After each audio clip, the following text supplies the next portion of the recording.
Welcome to the Weekly Transit, a podcast exploring the intersection of Western astrology and Jungian psychology.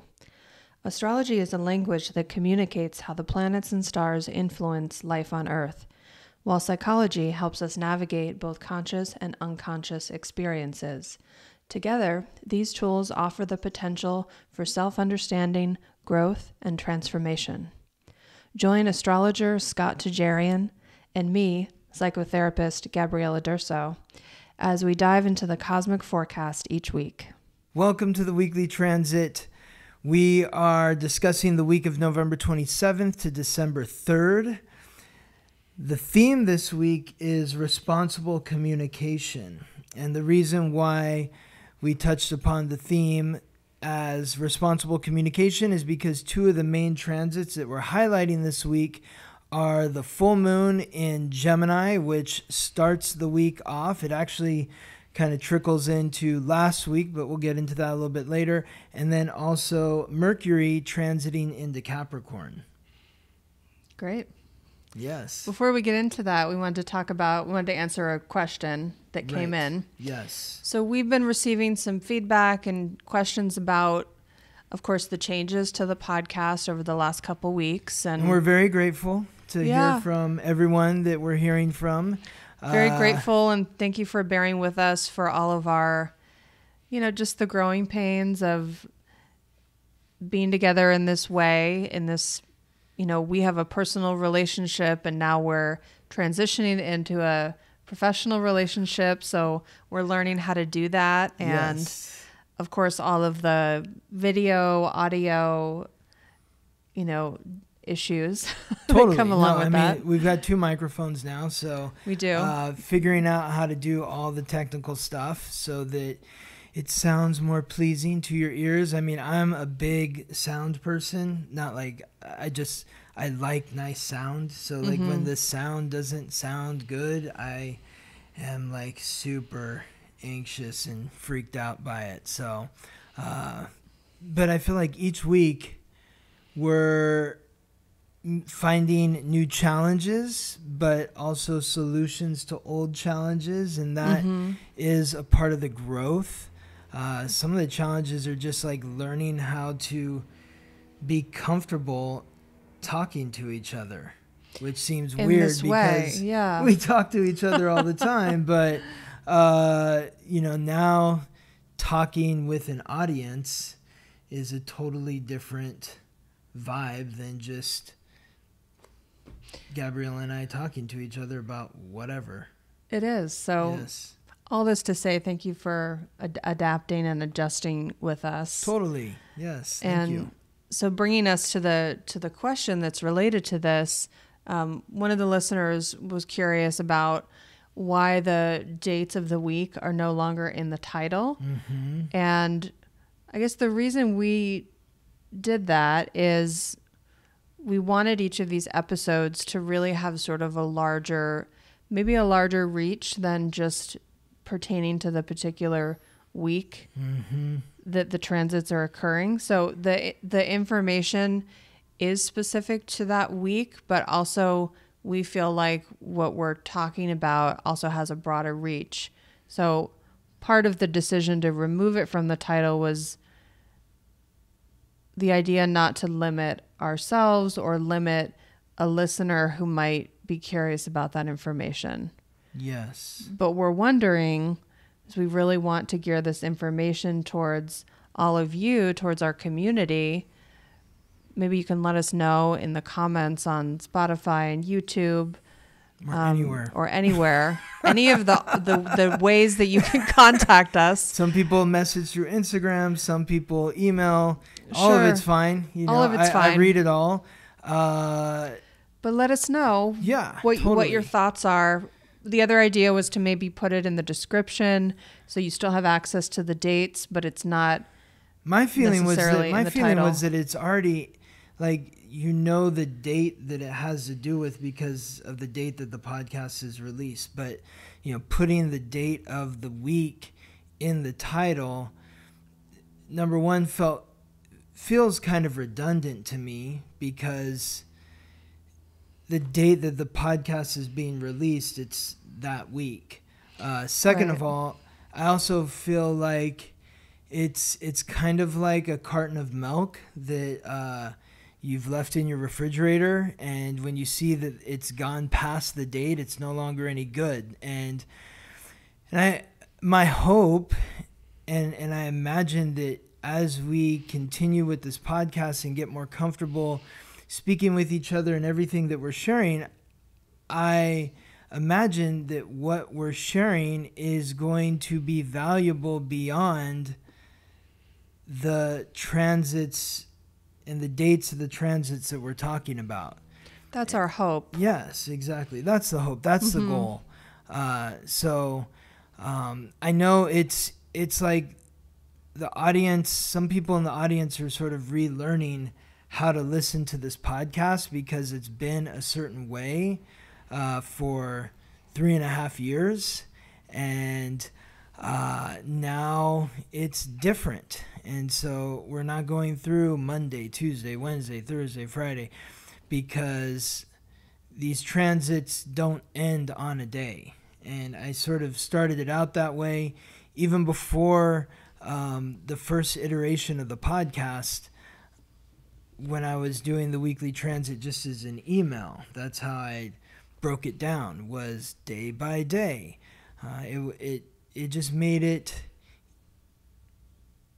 easier for me to share it in that way. But I feel like as I have grown and as the audience has grown in their knowledge of astrology, I feel like it's more important to discuss the dates of the transits more so than the transits for the dates.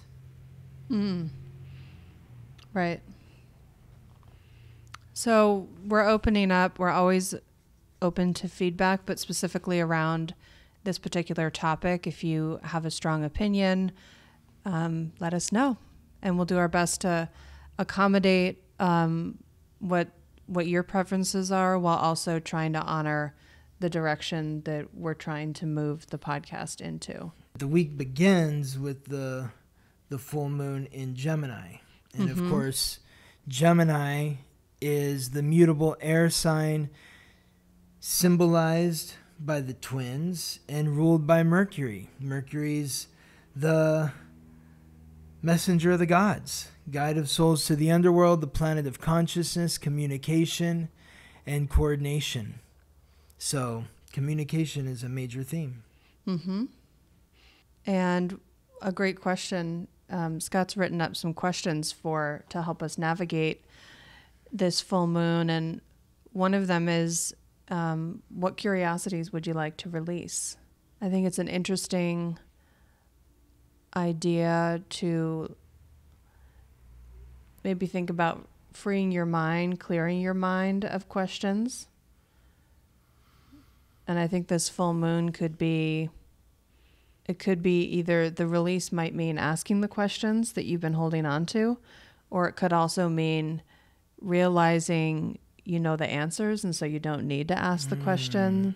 Yes. Or you're no longer, like, you're ready to let go of the question.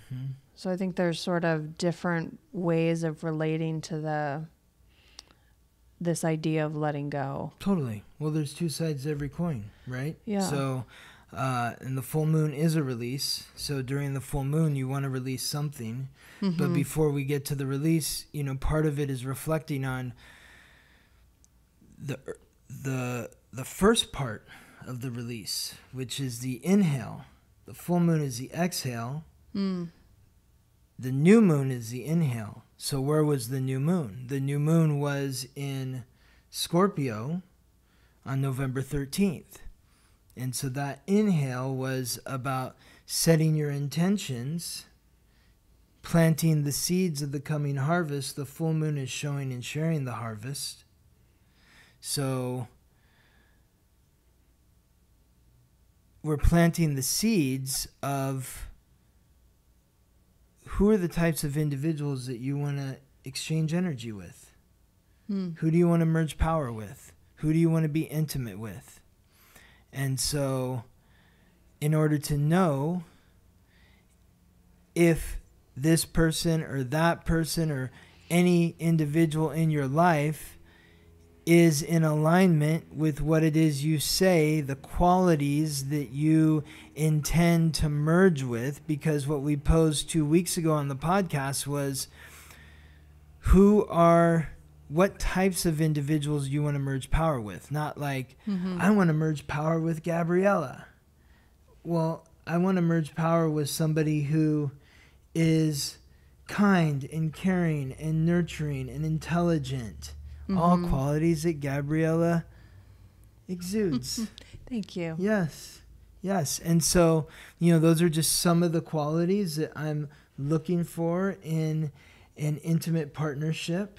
And in putting that out, then looking at the people in my life and saying, do those individuals reflect the qualities that I want to invite into my energetic field? And so that's where this Gemini energy comes in, because Gemini is about asking questions, gathering information, listening, learning.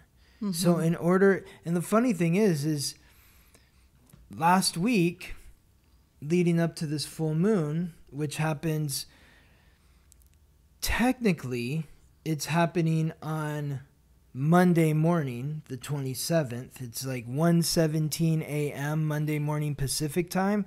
But, you're really going to be starting to feel this on Sunday night, the 26th.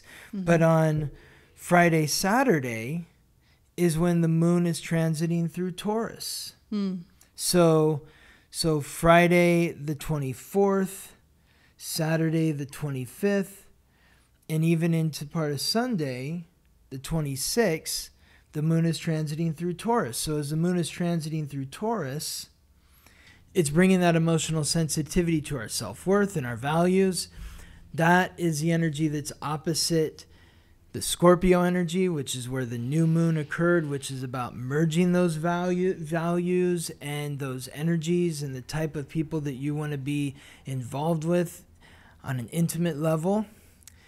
So now that the full moon comes into Gemini, it's bringing that emotional sensitivity to what are the questions that you need to ask? Like, I think that Gabriella is somebody that I might like to exchange energy with, that I would like to be intimate with.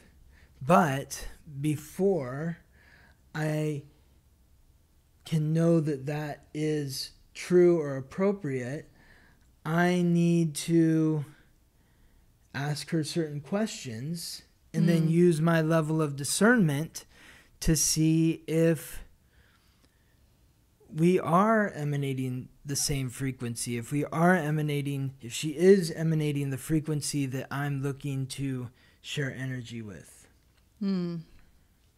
So in some ways, the new moon in Scorpio has already helped you sort of filter down who it is that you're ready to take to the questions stage. It's helping you formulate the questions.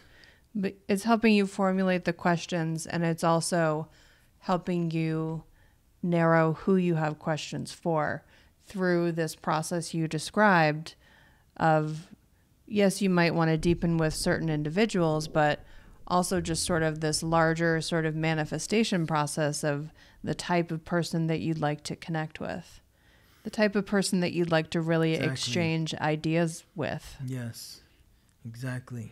So you brought up an interesting point earlier, which I want to expand upon. Which one? Which is, very Sagittarius. And it's important to remember that the moon is full in Gemini because the sun is in Sagittarius. And Sagittarius is the sign that is opposite Gemini. These are the two signs that represent learning, travel, communication. Sagittarius is long journeys. Gemini is quick trips, weekend getaways. Gemini is asking questions. Sagittarius is giving the answer. Gemini is the cliff notes, the bullet points, whereas Sagittarius is the deep philosophy where I've read all the books. So the point that you brought up was that maybe there are some questions that you've been thinking about asking, but you realize that you can actually let those questions go. You don't need to ask those questions. And I'm just wondering if you can share maybe a example of when that might be. Sure. For those of you who are just getting to know me, before diving into to my work as a therapist, I worked with clients in a Reiki practice. One of the topics that would come up a lot is actually this exact question around who is it that has the answer to the question that I'm seeking? Is it me or is it outside of me? And often this would manifest some sort of stuck energy in the head in particular, particularly the third eye versus the crown chakra. So the third eye is in the middle of your forehead. The crown chakra is the top of your head. And there was often this balancing that needed to happen between those two chakras. So what I noticed is the clients who had a blockage in their third eye chakra, they were the ones who had trouble accessing the answers within themselves. And they might be relying too much on outside influences for questions, versus the other way around, the clients who had their crown chakra more blocked, they were the ones who might have a tendency to think that they had all the answers and that they didn't need any insight from outside of them.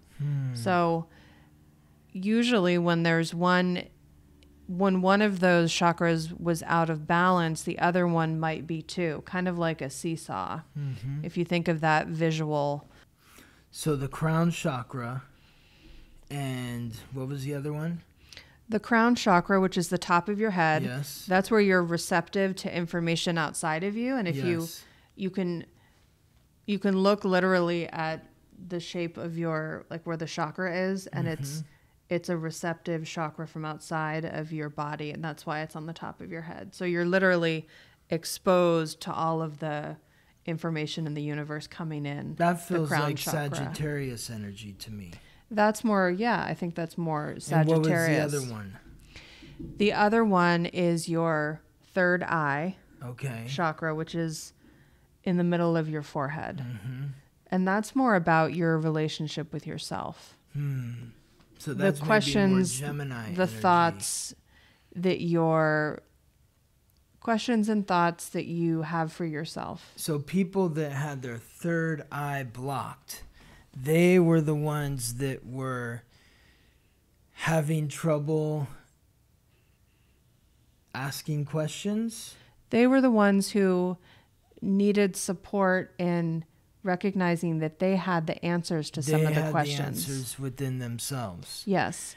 Whereas the people that were blocking the crown, that had the crown chakra blocked, they were the ones that thought they had all the answers.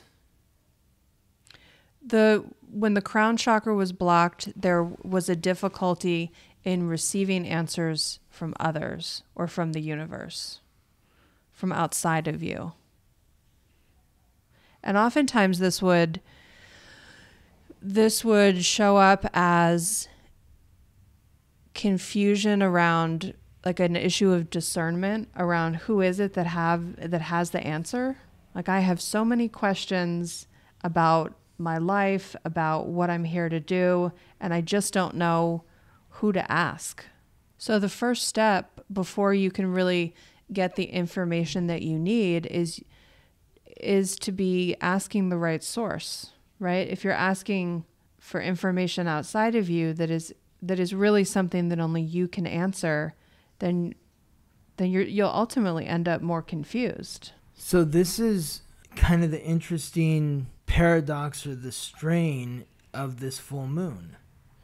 Because Sagittarius is that energy that says, I have the answer. And the answer comes from God, the universe, or whatever that's channeling through me. And it's, this is why Sagittarius is the sign that rules religion and spirituality. People that are very religious, people that are deeply spiritual, they don't necessarily have to be logical in their understanding of why they believe what they believe, because what they believe comes through faith, which is Sagittarius.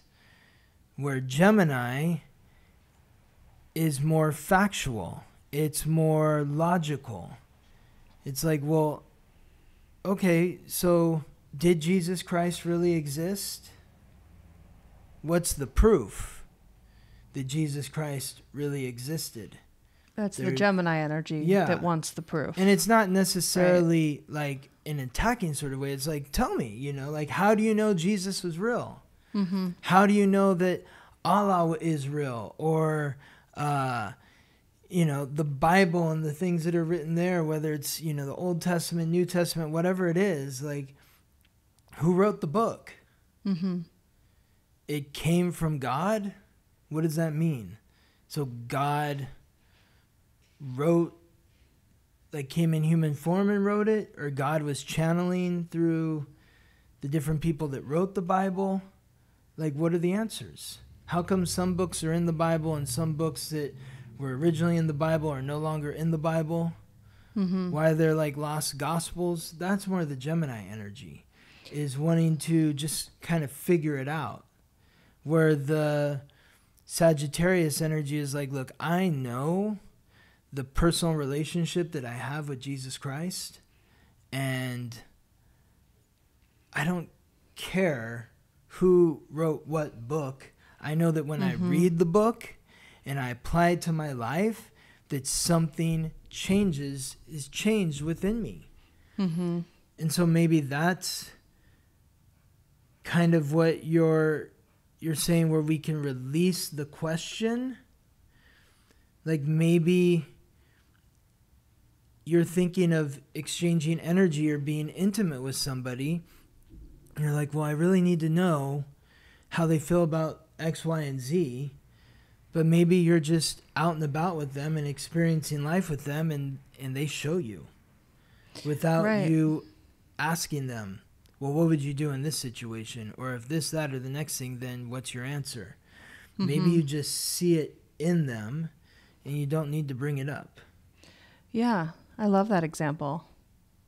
Yeah, so would you say that both Sagittarius and Gemini are both about knowledge, but where that knowledge comes from, has a different source? I think Sagittarius, the knowledge comes from a higher power, and it comes from the experience of life. This is why travel is also a theme of Sagittarius. It's like, you go to a foreign country and you live in a foreign country that is completely different from what you've experienced in your life. And you're seeing the world from a different perspective, and now you have a different understanding, and you're like, I can't explain it to you why I feel the way that I do.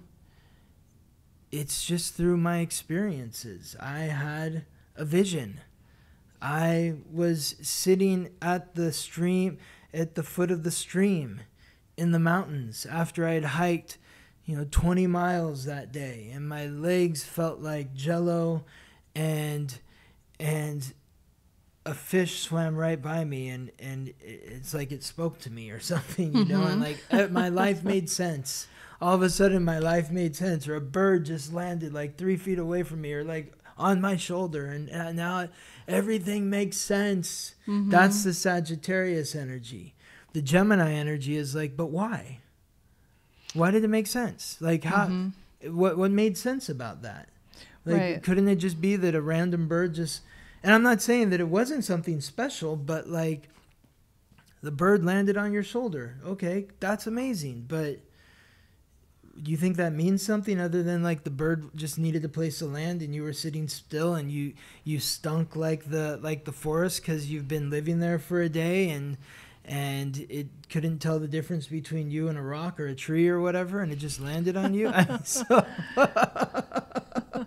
Well, I love what you're highlighting, because there's really it's not that one way of experiencing knowledge is superior to the other, but it's just that they have a time and a place, and there is a level of discernment that is necessary when you're wanting new knowledge around where is that going to come from. Yes. One of my favorite things about Carl Jung's work and writings that I got to learn about at Pacifica is that he talks about this knowing. And I don't know many others who have really been thought leaders, and I'm sure that there have been others, but I remember that really sticking out to me, because I have that experience often of knowing where I don't need to know why. I don't need to go to that sort of a Gemini place with these certain ways of knowing that I carry deep within me. And so for him, and some of you might know this or might not be familiar, but Jung was very connected to astrology. Oh, yeah. And there's a whole book about it, if you're interested, written by this incredible Jungian analyst and astrologer named Liz Green. And it's a whole book. Legend. She's incredible. I include a lot of her insight in my thesis, and she's brilliant. But she wrote a whole book called Jung's Understanding of Astrology, I think is the title. And he had such a strong knowing about the importance of astrology as a modality, its connection to psychology. Like, it was in his blood. He just knew that was, for him, incredibly resonant. And he was living at a time where so many others had more of that, I guess more of that Gemini of, well, can you prove it to us? Can you, they needed more. They needed to understand it in a deeper way. And to those who knew him closely, he, it was incredibly ingrained in his way of life and in his way of working with clients. But unfortunately, because of the way he was questioned and he didn't know how to answer it from that more kind of factual perspective, he withdrew some of his comfortability really talking about it in the public sphere. And he was discouraged by some other prominent folks who were doing work in that field at the time. Like who? Like Freud in particular. And there were many reasons why they parted ways. Did Freud not believe, or did Freud think that astrology wasn't real, or did he just recognize that if people are going to take you seriously in the world of psychology, then you can't be talking about astrology? Well, it's interesting. So both Freud and Jung had supernatural experiences, and especially in Jung's family, that was really commonplace. He grew up attending seances in his home. Jung did. Yeah. And having supernatural, paranormal experiences, in his family life was common for him. And he started to bring these experiences to Freud, and at the time they were working closely together, and Freud was almost like a father figure to Jung. So when they eventually split off and went their separate ways, there was some wounding that occurred there. And there are several series of letters. That's how we know this information about their relationship, but letters between them where Freud acknowledges having his own supernatural experiences. And at the time, astrology was really considered an occult practice. So it was really sort of pushed into this realm of the supernatural. And we know now we have much more information about astrology and astronomy and an understanding of why this information is as accurate as it is than they really did at that time. Well, I think it was Liz Green who explained it in a way that really made sense to me. So she says that astronomy is the study that observes and measures planets and stars. Mm-hmm. Astrology is the study that gives those movements meaning. Mm-hmm.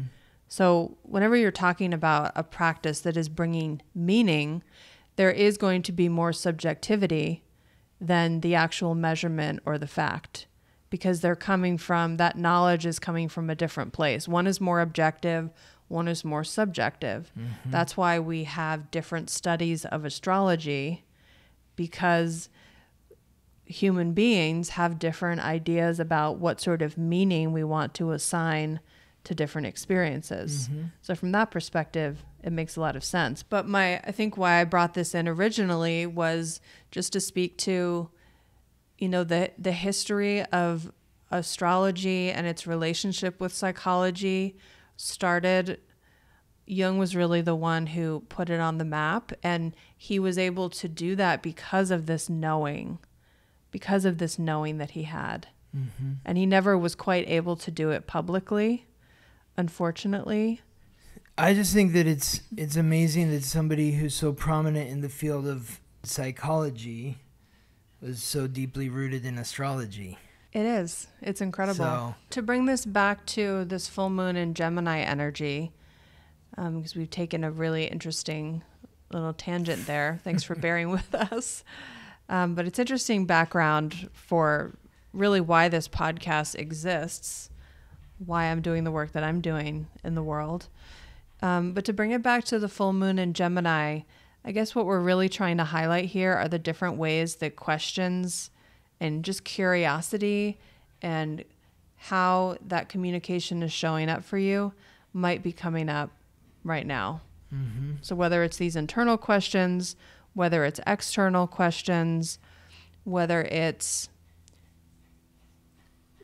clarity around what questions you have and who those questions might be for, or whether it's the understanding that you actually don't have the questions anymore because you've learned the answers through an experience of channeling, through a dream, through, some other outlet. So there's a variety of ways that this might be coming up. Mars is still conjunct the sun. The sun's going to finally move beyond 2 degrees of Mars after the full moon. But this is sort of the culmination of that conjunction that began with the sun and Mars in Scorpio back on November 10th. So how is this Mars energy supporting the full moon in Gemini? Can you break that down a little more? It's activating it. It's poking it. It's pushing it. It's pushing the energy of Sagittarius, and then it's pushing the tension of Gemini. The Gemini energy of asking questions.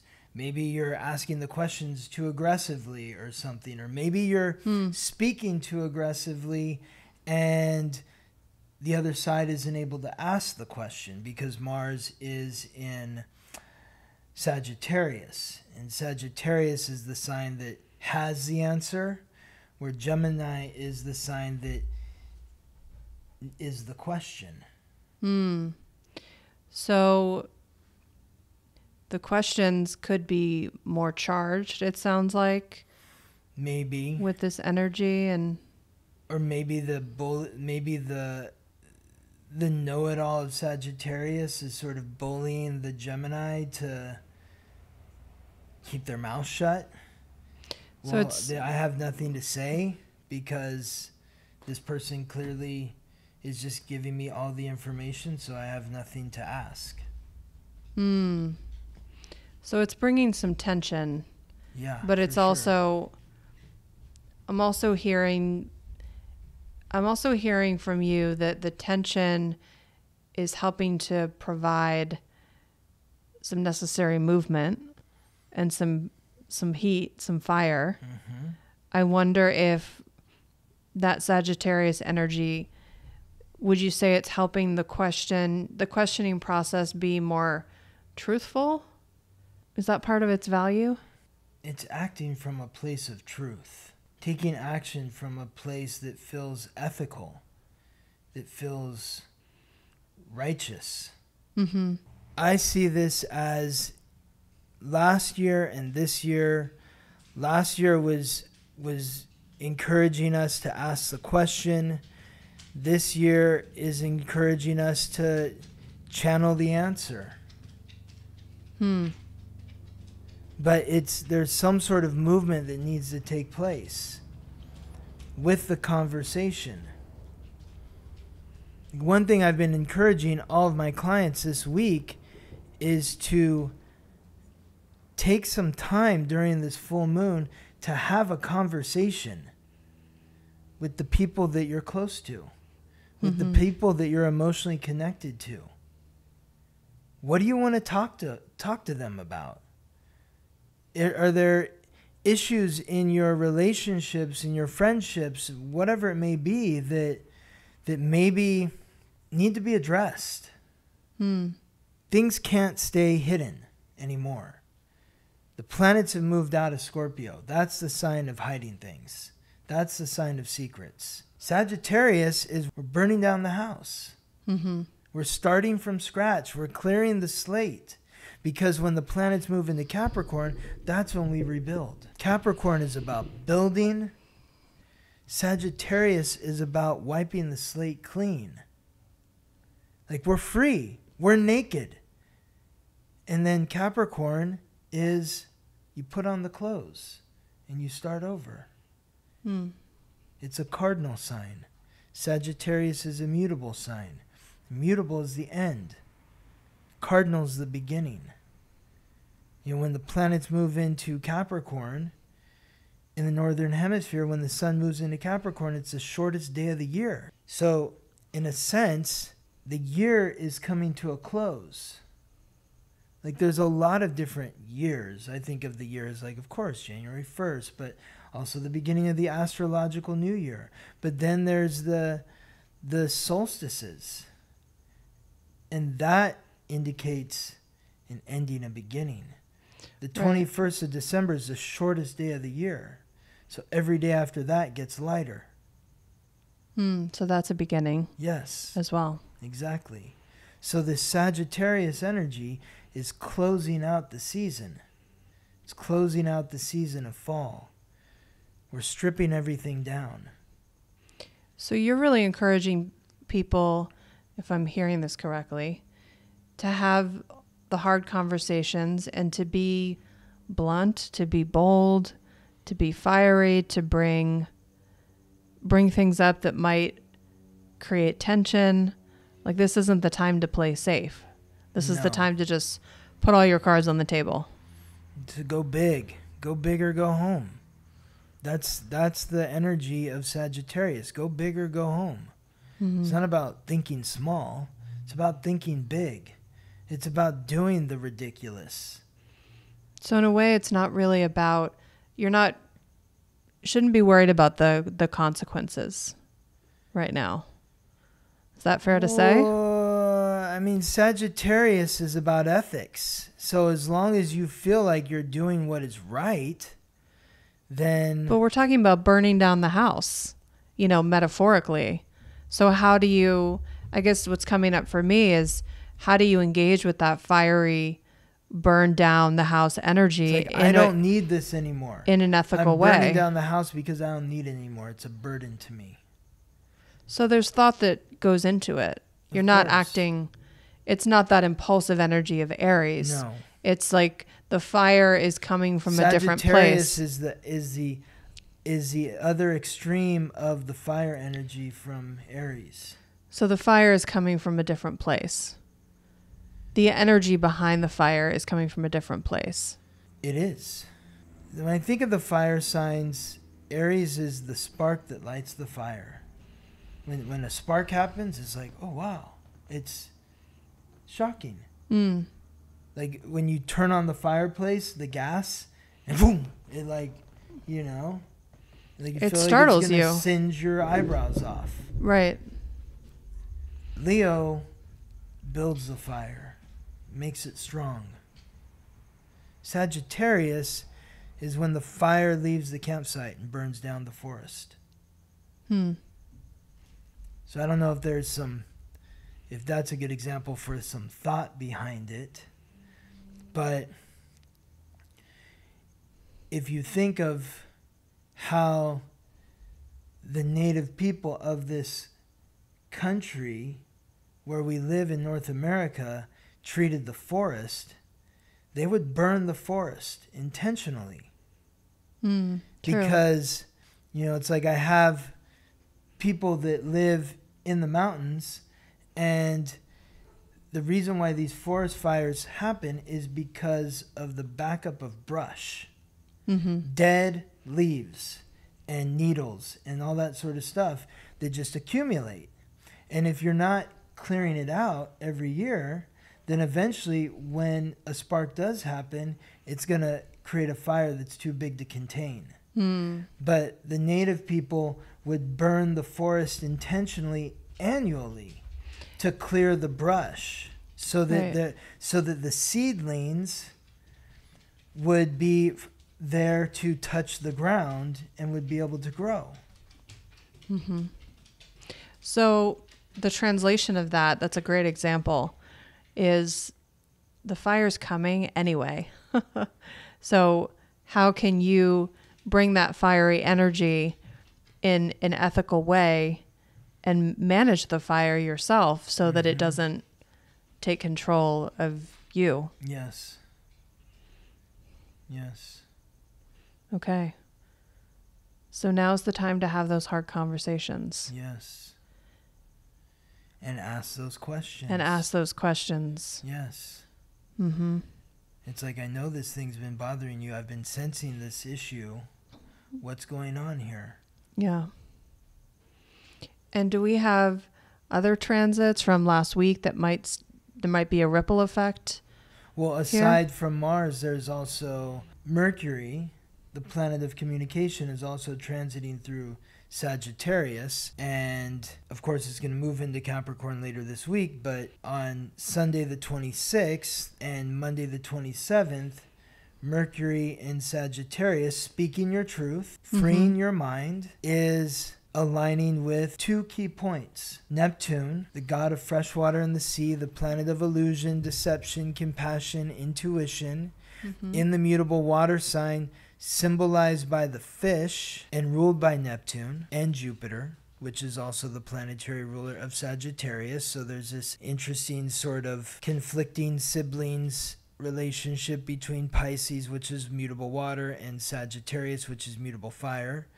But Pisces and Neptune represent the unconscious. Mercury is the conscious in the sign of freedom, Sagittarius. So these two planets are squaring each other. So there may be some mental confusion, or maybe there's a conversation that you need to have with yourself. You need to be honest with yourself. Then there is the second piece, or the third piece to this equation, which is the North Node in Aries. And the North Node is the cosmic pathway of the soul, or soul's purpose. It's transiting through Aries, the cardinal fire sign, symbolized by the ram, ruled by Mars. So again, more of that Mars energy, more of that action, initiating, courageous sort of energy. Like, do you have the courage to have a real conversation with yourself? And maybe through having that real conversation with yourself, you're able to come to the determination of what you need to ask or not ask the different people that are around you. Yeah. Well, I love that you highlighted that you might have questions for yourself or a conversation that needs to have with yourself. That's beautiful. That feels really potent and important to highlight. And then this piece about courage, I think it takes a lot of courage to ask questions. I mean, this came up in my cohort in grad school. We had one of our classmates, she was always sort of like, she would ask the questions that everyone else had. Yeah. But she was the one who, you know, we had a couple of people in my group who sort of played that role where they had the courage to be the question askers. But really it was sort of like, you know, you could sort of feel in the room like if the information wasn't really landing, or, you know, there was like that elephant in the room sort of feeling. And then a couple of them, you know, were the ones who were able to have the courage to do that. And then at one point I remember one of them sharing, it was this really beautiful moment in, we had these classes called process classes where you get to talk about your, you know, your experience as a therapist and your experience in the program. And, you know, there was a lot of intimacy that was invited into those conversations. And one of these women who was really front and forward with the questions, she expressed really some vulnerability and almost some shame in having all of these questions. And, you know, this sort of darkness for her around the question asking process. And I remember another classmate, like she spoke up immediately and she said, no, it takes so much courage to ask questions. And that was such a, I mean, of all of the beautiful experiences I had in that program, and I would love to, you know, think more about their individual astrology and like what that was bringing up for them. But I will always remember that moment because I wasn't always the one that asked questions out loud. You know, in my mind, I'm running over questions. But I really appreciated that call to courage and that invitation, that reminder that we need courage to ask questions. Yes. Because what you're saying essentially when you're asking a question is that you don't know the answer. You know, when you're asking it really with the right intention. I think of it differently, but you do? I mean, that's an interesting. Tell me. I mean, that's one way to look at it, but I think when you're asking a question, yes, you're saying I don't know the answer, obviously, and that makes sense. And I see how some people might be timid to ask a question because they don't know the answer, but I mean, I think it's to ask a question is just to say that I want to learn. Oh, absolutely. And if you have a question and you don't ask it, you're doing yourself a disservice. Well, I think what you're picking up on is the intention behind the question. Yes. And when you're asking for it from a place of wanting to learn and really openness, then it's received differently than if you're asking it from maybe a more kind of narcissistic place. Yes. And I think for me, when I had those moments of reserving my questions, I think it might have been, and I did get them eventually answered, but sometimes I got them answered through a different source than the teacher. I had an experience with some of my teachers where, you know, they were all my teachers. They were in that position of authority for me, but I knew that they weren't all really like my teachers on a deeper level. So sometimes I think when maybe we're just not ready to ask the question, or we might know that that source doesn't really have the answer in the way that we need the answer. So I think sometimes we have to honor our own timing for when we ask questions, because it can be, you know, it can be damaging, I think, to get maybe the wrong answer for you. Like I just think about like how often, you know, we give our power away to, you know, you go and have these psychic or intuitive readings, and sometimes you get the answer that really speaks to your soul and you feel fulfilled, and it's, you know, it's a beautiful energy exchange. And other times we get answers that, you know, it gets sort of stuck in you. Like I asked this question that really gave away my power, and I've done this before, and I've had to live with the answers that have not really been truly my answers. They haven't really, they haven't really resonated. But because I gave someone else the power of asking them the question, you know, the weight of that response is still with me. One, I think that is part of what these aspects are about. The early part of the week is asking the question, getting the answer, but then you using the discernment of, does this answer speak to me? You know, sometimes if you have a psychic reading or you come to an astrologer or whoever and they give you an answer for something, if it doesn't resonate with you, then it doesn't resonate with you. And you can't take everyone's word or anyone's word as like the end all be all. And that's what I like about the Gemini energy is it's like, let's just gather all the information and let's just see let's make sense of it. But then you've got the Sagittarius energy, which is connecting you to the higher power. Does this feel right? But then you also have the Pisces energy, which is like, am I being compassionate with myself in knowing what it is I think I know? Am I being forgiving to myself? Maybe I'm doubting myself in some way. And then the Aries energy is like, who are you? Get clear. How can you get clear about who you are? If you know who you are and you can be compassionate with yourself and you recognize that you are a child of God, of the universe, of whatever higher power you believe in, and you are connected to something beyond what you can pick up with the 5 physical senses. And just process the information in, filter it through.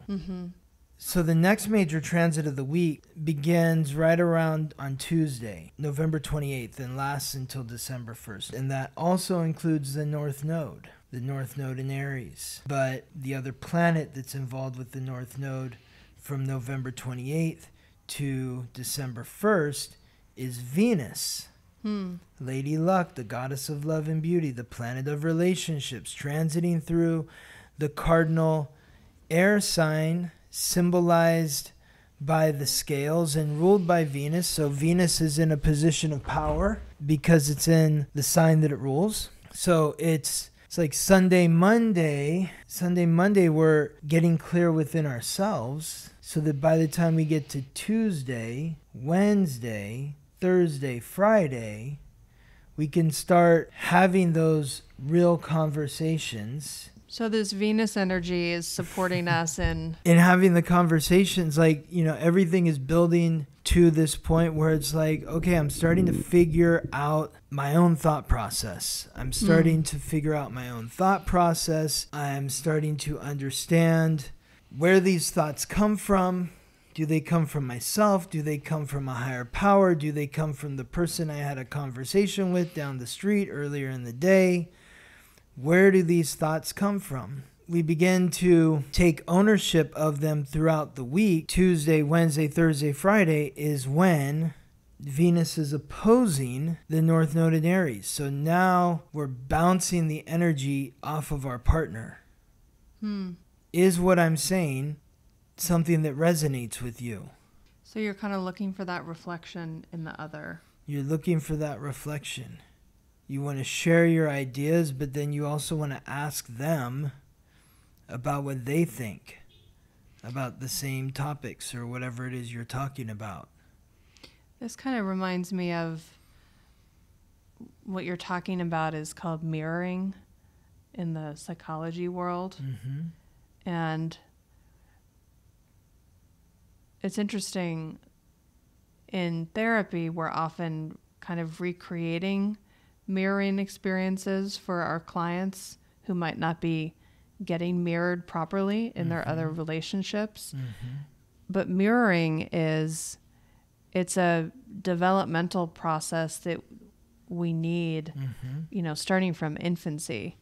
Mirroring is that experience when the baby smiles and the parent smiles, or the baby cries and then the parent looks upset. And we need those experiences, you know, fundamentally as babies, but we also need them, you know, throughout our development and then even as adults, because what you're learning in that process is that I have an impact on my environment. The way that I'm feeling has a ripple effect and changes the people around me. Yes.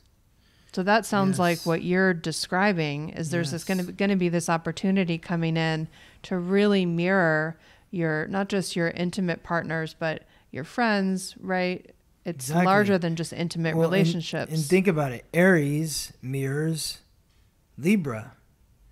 They're opposite each other. So the full moon in Gemini, asking questions, gathering information, expressing yourself honestly, openly, thinking about what's going on in your unconscious, getting clear with yourself. And then the Venus piece comes in the sign that it rules, Libra, bringing in relationships. You start having conversations with people in your life, whether it's a lover, a friend, a business partner, and hopefully you have a clear sense of how you are being received.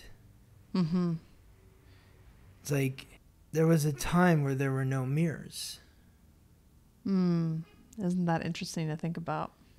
Where I guess the only way you knew what you even looked like was if you saw your reflection in the water or something.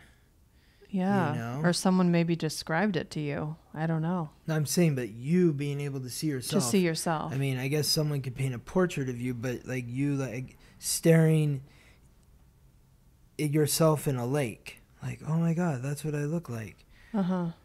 But other than that, you don't have any sense of self. Now people are like, I'm literally looking at my picture here on my computer screen as we're talking, you know, so I'm seeing myself, have the conversation. But we live in this world now where people are so aware of how they look and how they are perceived. I think part of what you're describing, though, like before you give people feedback about themselves, that mirroring part is important because you're acknowledging how it is they're feeling first. And that's a great Libra quality. Well, and I think that's important, you know, with any kind of communication, is you want to acknowledge and reflect what you've heard before you reply, because that's going to help the other person know that you're listening. But they're also going to then realize that they need to listen to you before they reply. Mm-hmm. If you have two people in a conversation and both are just waiting for their turn to speak, then you're actually not listening. That's right. You're listening to yourself in that moment because you're thinking about what you want to say, yes, but you're not actually listening to the other person. So with that process of mirroring, what you're doing, which essentially mirroring is about empathy. It's saying, I am so attuned to you that I am going to smile because you smiled. And it doesn't mean that you necessarily agree with the emotional experience of the other person. But before you disagree, you acknowledge first what it is you're experiencing from the other person, and then you can have an opportunity to share your piece. On December 1st is when Mercury moves into Capricorn. And Capricorn is the cardinal earth sign that is symbolized by the goat, that creature that starts in the valley but then climbs to the top of the mountain. Why does somebody climb to the top of the mountain? To say that they've been there. They've done the work to ascend. Mm-hmm. So now it's about speaking from that place of authority. But in order to speak from that place of authority, you have to have done the work. You have to hold yourself accountable for having done the work. So what does this mean for us on a practical level with our communication? Well, this is the theme of responsible communication. If you're just spouting words and don't recognize or understand the implications of what you're saying, the power of what you're saying, your words carry power. So it's also about, would you say, approaching communication from an adult perspective? Yes, exactly. Be the adult. So recognizing the impact what you say matters. Yes. An adult is not something that you can be when you're a child because you don't have the experience of life. You haven't climbed the mountain yet. No. When Mercury transits through Capricorn, the practical opportunity is taking what you've learned, taking that channel energy from Sagittarius and say, this is my belief. Then put it into reality. Put it into that, put your belief into a practical sense. Like if you have faith in religion, if Jesus Christ is your Lord and Savior, then what is the experience that you have that can show you or can show other people your faith? Because it's one thing to say, I have faith and that's it. Okay, great. Well, but that's, I'm not getting anything out of that. I'm glad you have faith. I'm glad you have this belief, this great belief in a higher power. But I don't. So if you want to, well, you had a question. So is the Capricorn energy helping you bring your faith, your ideas into something concrete? Yes. Like into the earthly realm? Yes. Okay. Yes. So it's a time to, this sort of second half of the week or the tail end of this week is about sort of grounding in that knowing and those beliefs and bringing them to a more practical place. What are you doing about your beliefs? How are you backing up your beliefs through your work? Well, and how are they contained too? How are they experienced in the material realm? Yes. How are they experienced in the material realm? You mean like in relation to others? I'm just thinking about the elements themselves. Fire into earth. There's a containment with earth. It's more predictable than fire. It's more reliable. It's more grounded. It has a different frequency. So you're almost sort of translating these mental aspects into a different area. Like there's that phrase, you will know a tree by the fruit that it bears. So you can talk about all the faith and belief that you have in one thing or the other, but the practicality is show me.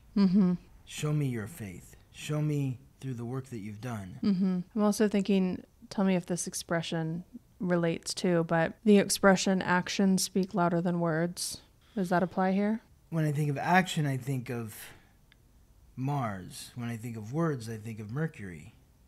So Mercury is the planet that's transiting through Capricorn. Though it's ruled by Saturn, Mars is exalted in Capricorn.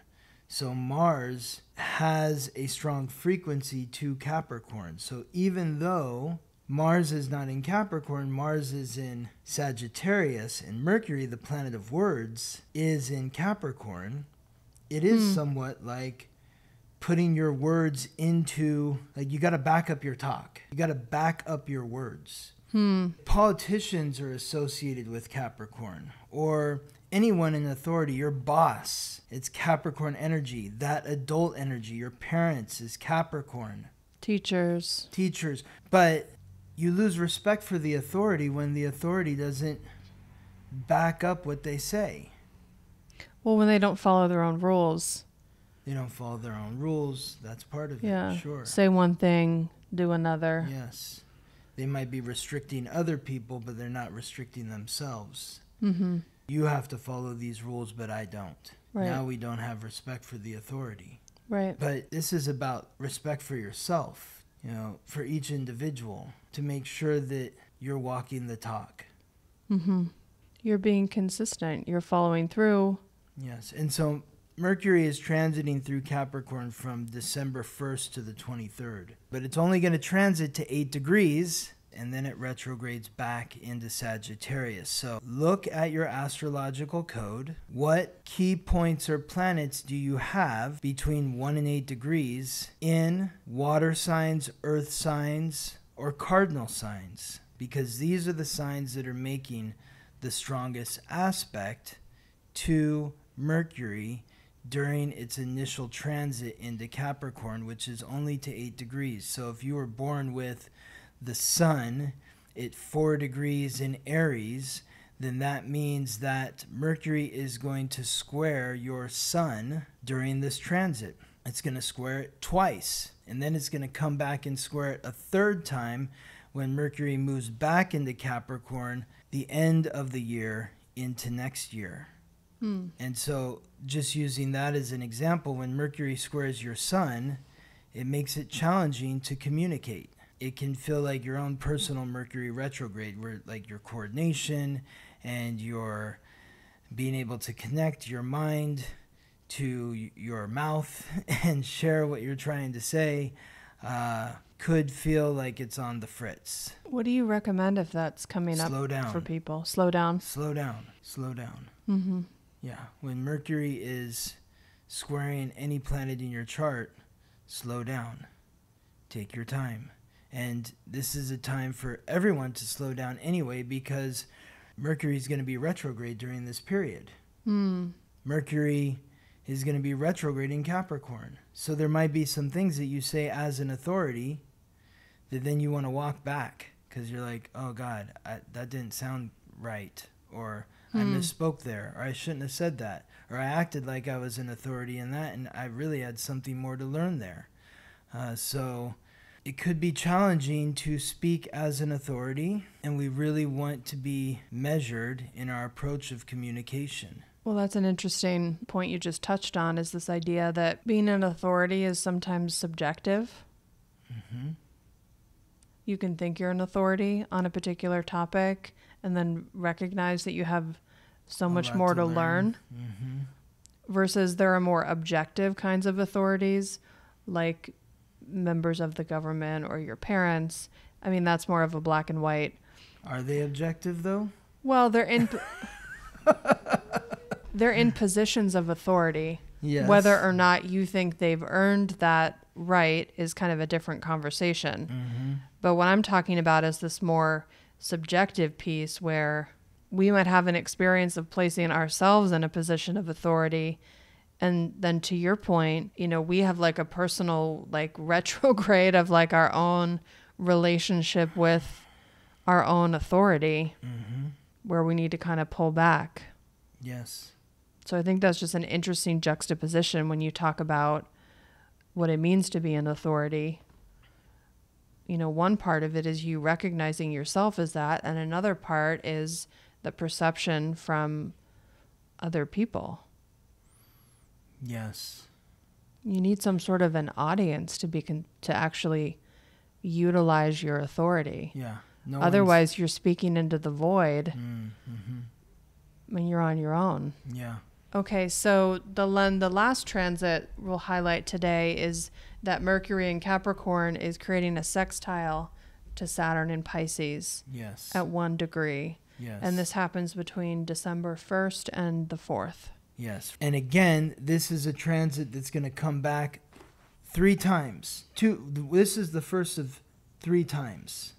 We're highlighting it the first time here. Okay. But there's 2 other times where this transit is going to occur because of the retrograde. Okay. So Mercury's moving forward right now. Then when Mercury moves back, it's going to cross over Saturn again.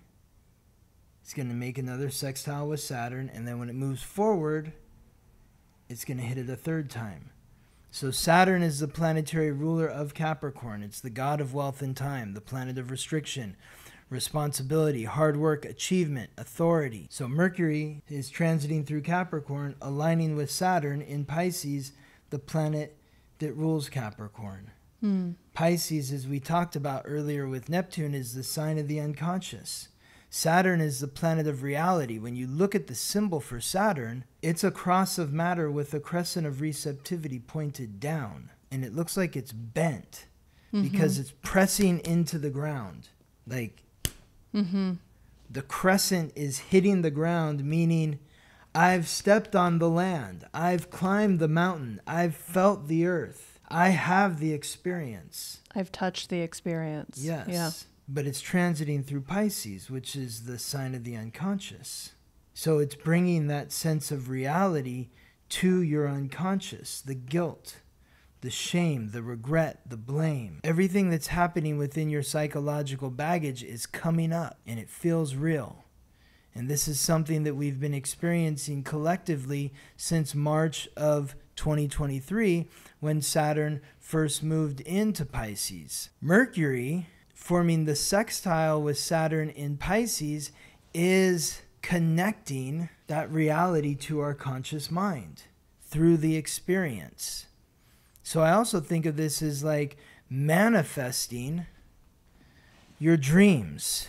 You know, what are you doing to integrate your unconscious with your conscious for the purpose of manifesting your dreams into reality?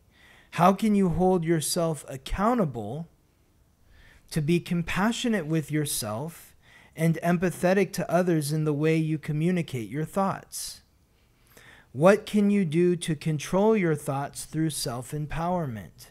So this is what this transit is about.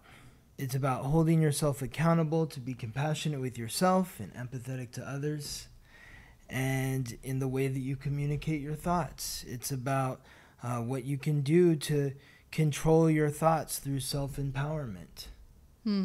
To recognize that even when you're in a place of authority, you're going to make mistakes. You're going to say the wrong thing. But are you trying to do the right thing? And I'm hearing, too, this kind of a twofold experience. When you're describing this energy of Saturn in Pisces, yes, there is this psychological baggage piece that has the potential to become real, to feel really real.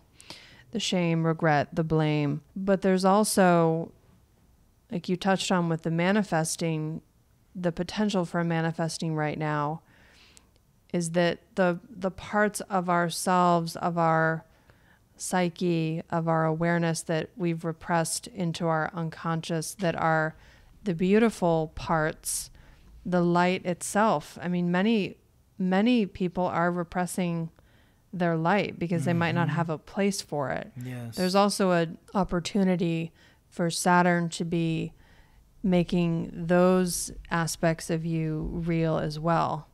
So that just feels important to maybe just speak that out in a larger sense, that at any given time we're repressing light and shadow parts of ourselves. So this is about getting in touch with both.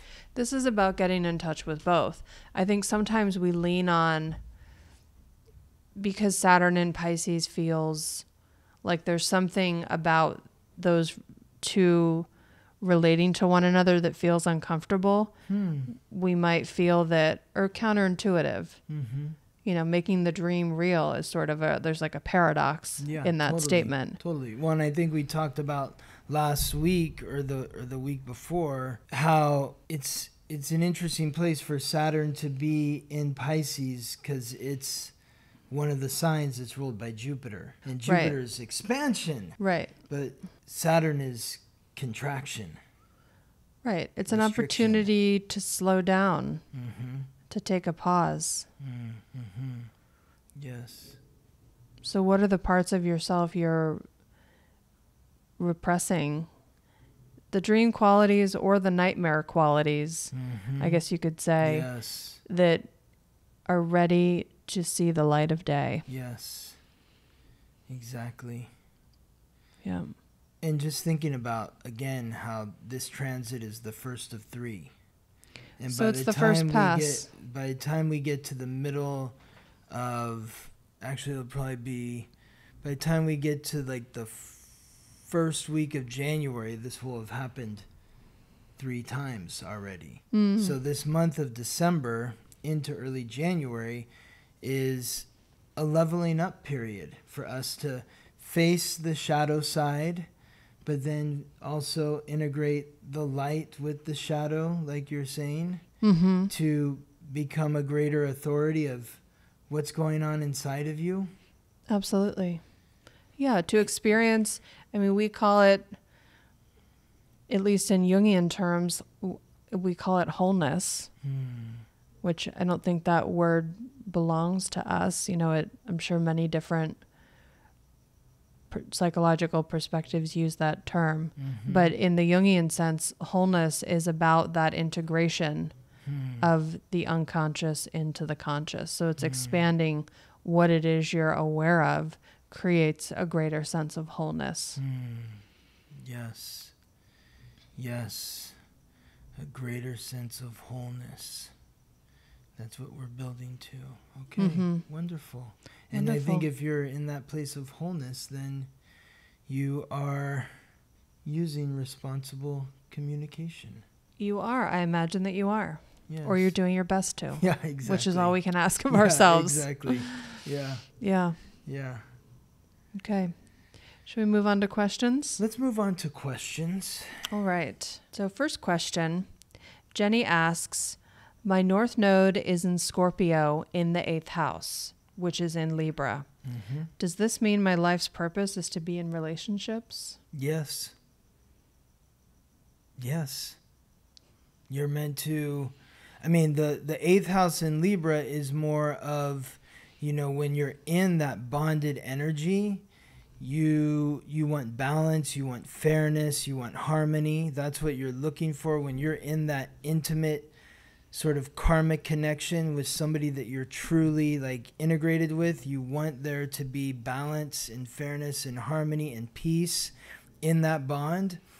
But the North Node in the 8th house in Scorpio is about learning to be intimate, learning to be vulnerable with other people, to share your secrets, share your body, share your money, and you're learning to develop a discernment around who is worthy of exchanging energy with you. And you'll know if you feel lifted by them as opposed to drained.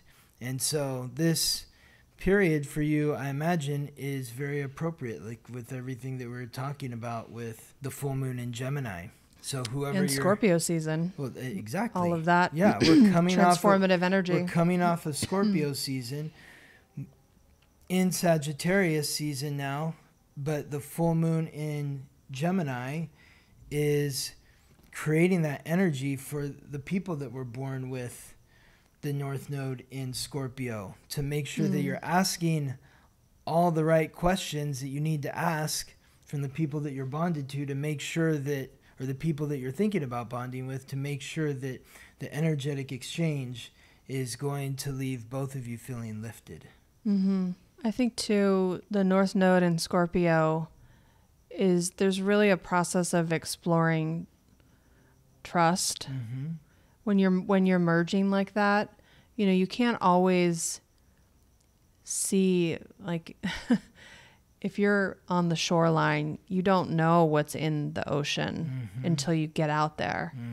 So I'm just thinking about how for you, Jenny, there's a relationship that you're building with yourself around trust, trusting your instincts on who it is you want to merge with. And there might be this relationship of allowing yourself to change your mind too, which I think is part of that Libra energy. I always think of, Libra energy has a reputation of being indecisive, and that can certainly be true. But I think the light side of that Libra energy is giving yourself permission to change your mind. And in this case, when you're learning how to merge more deeply and intimately with others, you might get in those relationships, or you might get in the water and realize you can't change your mind now. This is not safe. Well, my point is you can always adjust. You can always modify. Yes. So what you want to be doing is, I would say, following sort of your spidey sense psychic around awareness. You're supposed to be developing your psychic awareness. Yes, following your spidey sense around, is this a safe situation for me? I gave this a try. I put my trust in this situation, but really being mindful and checking in with yourself about, does this feel safe? And your safety, that check-in about safety, might not always be physical safety. It might be emotional, spiritual, psychic safety. Yes. So learning how to even just listen to those cues within yourself. When you're coming from South Node in Taurus, you're really oriented towards the five senses. And so you might look around and think, well, I have all my basic needs taken care of. I'm not starving, right? This person hasn't stolen from me. But you might not, that might not be really giving you the information that you need around these choices for who to merge with. So the insight and the answers are coming from a different place. Yeah, it's coming from your energy. It is. Energy that you feel, the vibe that you feel within yourself, from the frequency that you're experiencing with the other person. Yes. Yeah. Yep. Thanks, Jenny. Okay, I hope that answers your question. Thanks, Jenny. All right. Our next question, Kara asks, I'm a Capricorn rising with 6 planets in my first house: the Sun, Mercury, Mars, Uranus, and Neptune. My Jupiter is in Sagittarius in the 12th house, and my moon in Taurus is in the 5th house.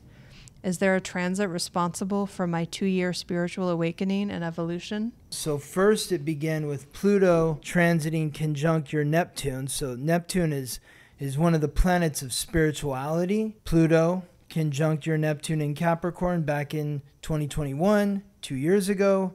Now Neptune is at 24 degrees in Pisces, which is also aligning with your Neptune. So my guess is it's those two transits that occurred and are occurring that have contributed to your spiritual awakening. Are you experiencing a spiritual transformation of your identity, your personality, your self-expression, the way that you communicate, and maybe expressing yourself as an authority in terms of your beliefs and your faith?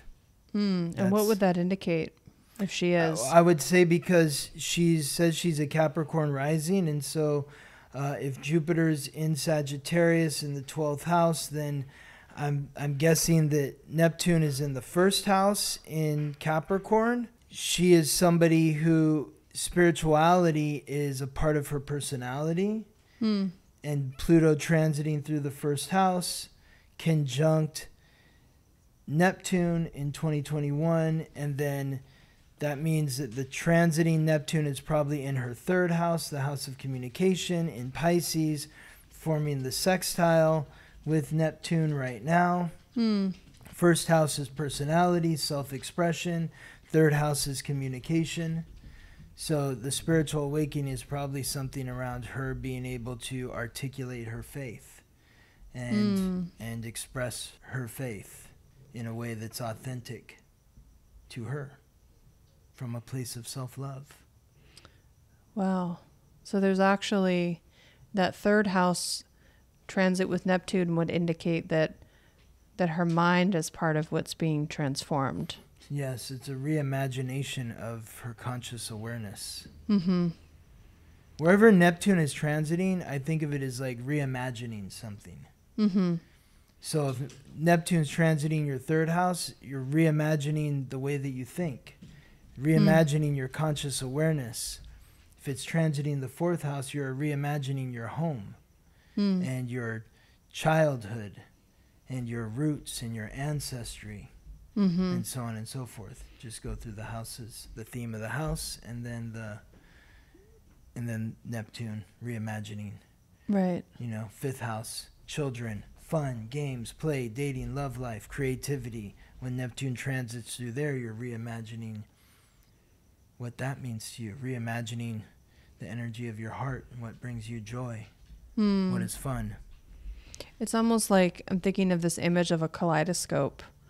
Where this experience of reimagining, it might have a color to it. It might have it has a flavor of some sort.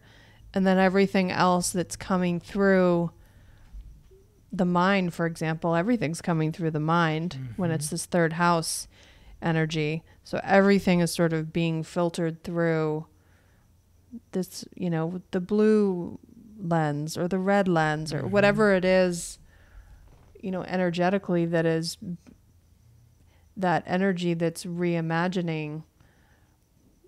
You're looking at everything that way. Versus the home is just sort of one aspect of your life. Right. But when it's the mind, it's another aspect. But everything is coming through the mind. So I'm just wondering, does it have a larger impact in the third house? I'm feeling a deeper resonance for Kara, I think, because everything is filtered through the mind. The perspective of your mind influences how you see your home, how you see your relationships, how you experience what you even think is fun, for example. One more question. Shell X Beach asks, Pluto is transiting conjunct my descendant in Capricorn. There's a lot of fear talk about people seeking to manipulate and destroy me. How may I take a less fear-based yet informed lens at this time? I really wish I knew Shell X Beach. I really wish I knew your North Node. What sign is it in? What house is it in? Because I can give you some like generic sort of perspective, but I'm not really sure if it's appropriate, like, and when we're talking about like speaking from a place of authority, in order to speak from a place of authority, I need to know what else is going on in your chart. I mean, just generally speaking, when Pluto's transiting your descendant, what comes up for me is like Pluto transited Bill Gates' descendant a year or two ago, and he got a divorce.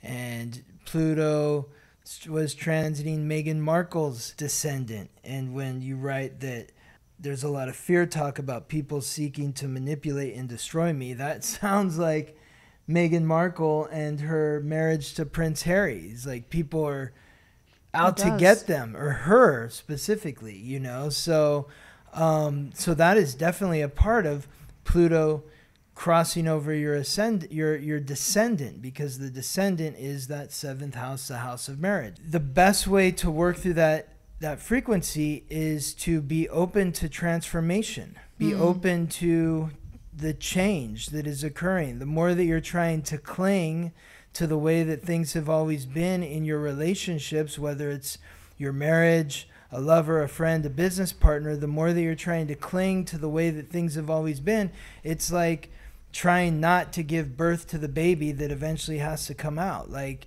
the transformation is inevitable. And so the more that you have the courage to accept and face the transformation, the more that you'll be able to get out in front of those that are trying to manipulate and destroy you.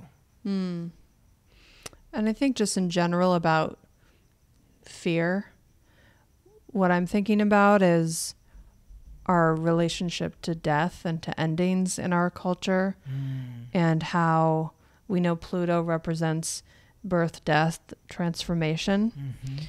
And just to remind us that the same energy that is associated with death is the energy that's associated with birth as well.